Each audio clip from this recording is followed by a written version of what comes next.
ये एक मेरा लाइफ का एक प्रिंसिपल बन गया है, and this is not just about money और इन्वेस्टिंग एंड सो ऑन।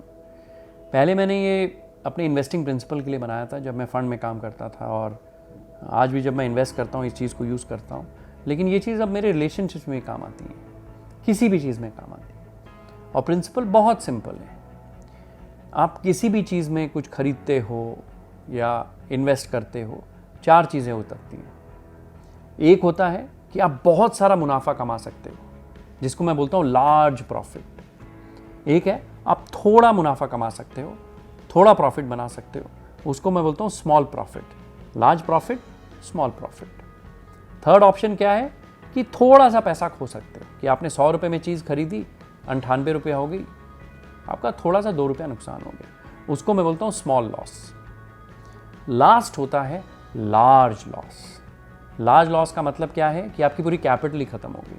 आपने 100 रुपये डाले, 90 रुपये टूट गए, ठीक है।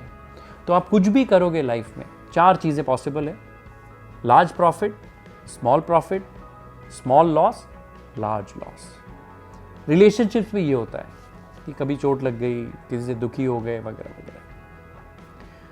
कुछ रिलेशनशिप्स होती हैं जो आपको डिस्ट्रॉय कर देती हैं, जो बहुत टॉक्सिक होती हैं। उन रिलेशनशिप को मैं कहता हूं लार्ज लॉस रिलेशनशिप, ठीक है।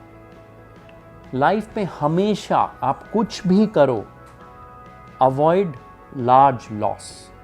चाहे वो शेयर्स में हो, चाहे वो रियल एस्टेट में हो, कि एक कोई चीज़ आपको इतना नुकसान न दे दे, एक कोई चीज़ आपको इतना नुकसान न दे दे कि destroys you, depresses you, that you can never come back. You can not have hope कि मैं कल वापस फाइट मारूंगा, वापस खड़ा हो जाऊंगा। तो इसलिए अगर आप रिस्क भी ले रहे हो, ऐसा रिस्क मत लो कि सब कुछ पूंजी टूट जाएगी।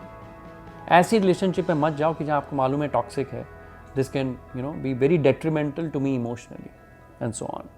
सो always avoid large loss. Small profit होगा, स्मॉल लॉस होता रहता है, लार्ज प्रॉफिट भी होता है। लार्ज लॉस अवॉइड करोगे एज लॉन्ग एज आप लार्ज प्रॉफिट, स्मॉल लॉस पे खुश रहोगे, you will do very well over the next 20-30 years.